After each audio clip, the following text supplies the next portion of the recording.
বিসমিল্লাহির রহমানির রহিম। তলাবুল ইলমি ফারিদাতুন আলা কুল্লি মুসলিমিন। অর্থাৎ দ্বীনি ইলম গ্রহণ করা প্রত্যেক মুসলমানের উপর ফরজ। ছোটোবেলা থেকে যত আলেম ওলামাদের মুখে শুধু হাদিসের এই অংশটা শুনে আসছি, পুরো অংশটা শুনিয়ে কোনো আলেমের মুখে এখন পর্যন্ত শোনা যায় নাই। এই হাদিসের প্রথম অংশ হলো, ব্যাখ্যা হলো, দ্বীনি ইলম দেওয়া প্রত্যেক মা বাপের উপর ফরজ।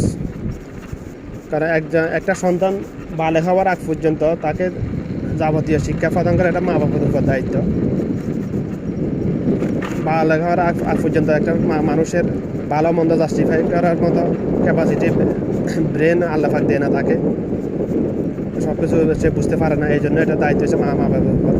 এই হাদিসের এই প্রথম অংশ ব্যাখ্যা না দেওয়ার কারণে, প্রথম অংশ না পালন করার কারণে বেশিরভাগ মা বাপ আজকে দুনিয়াতে মুসলিম দেশগুলোতেও বৃদ্ধাশ্রম চালু হয়ে গেছে। অনেক সন্তান মা বাবার ভরণ পোষণ দিতেছে না, হক আদায় করতেছে না, মা বাবাকে ঘর থেকে বের করে দিচ্ছে সম্পত্তির লোভে, দুনিয়ার লোভে, স্ত্রীর প্ররোচনায় পড়ে। তার একটাই কারণ হচ্ছে যে মা বাপ তার সন্তানকে দ্বীনি ইলম দেন, অর্থাৎ তার কলবের ভিতরে আল্লাহর ভয়, আখিরাতের ভয় স্থাপন করতে পারে নাই। সে সন্তান তো দুনিয়ামুখী হয়ে গেছে। তো তার দ্বারা যে সন্তানের কলবের ভিতরে আল্লাহর ভয় নাই, আখিরাতের ভয় নাই, আখিরাতের চিন্তা নাই, সে তো দুনিয়াতে যা খুশি তাই করতে পারবে। শয়তান তাকে যা খুশি তাই করাবে, তার জন্য সব কিছু সমান। সে মা বাপ হোক না না না আসবে ফাড়া প্রতিবেশী হোক, তার জন্য সবাই সমান। এটার জন্য দায়ী কে দায়ী? মা বাপ। কারণ একটা সন্তানকে দ্বীনি ইলম দেওয়া প্রত্যেক মা বাবার উপর ফরজ। এটা ওয়াজিব না, সুন্নাত না, মুস্তাহাব না, আমি ফরজ। এটা ফরজ। এটা আজকে কিন্তু মা বাপ একটা ফতুয়া দেয় যে মা বাপ যত খারাপ হোক,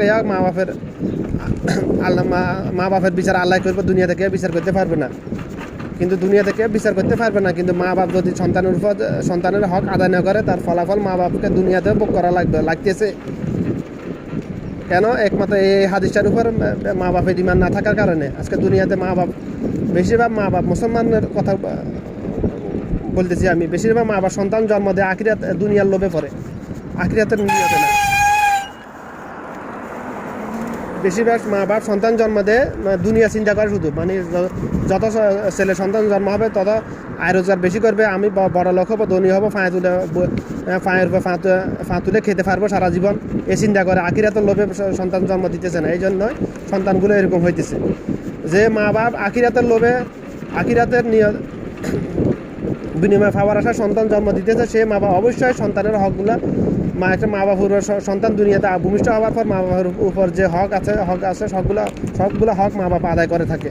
যে মা বাপ সন্তানের হকগুলো আদায় করে, সেই মা কখনো ওই সন্তান দ্বারা লাঞ্ছিত হবে না, বঞ্চিত হবে না, অপমানিত অবদস্থ হবে না। সেই সন্তান কখনো মা বাপের নাফরমানি করবে না। কারণ কোরআন মাজিদে আল্লাহ স্পষ্টভাবে বলে দিয়েছেন, দুনিয়ার বুকে আল্লাহর গোলামি করার পরে মা বাবার স্থান, মা বাবার অধিকারের ব্যাপারে আদায়ের ব্যাপারে নির্দেশ দিয়েছেন সন্তানদেরকে। কিন্তু তারপরে উল্টা কেন হইতেছে না এগুলা? বেশিরভাগ মানুষ পালন করতে পারতেছে না কেন? এটার জন্য মা বাপ দায়ী। এই হাদিসের প্রথম অংশটা পুরা ব্যাখ্যাটা না করার কারণে আজকে দুনিয়াতে বৃদ্ধাশ্রম চালু হয়েছে মুসলিম দেশগুলোতে। তো আমি সকলের কাছে আহ্বান করবো, আপনারা আমার কথাগুলো মনোযোগের সহ শুনবেন, বারবার শুনবেন ইনশাল্লাহ, এবং ভিডিওটি বেশি বেশি শেয়ার করে সকলকে এগুলো সচেতন করবেন ইনশাল্লাহ।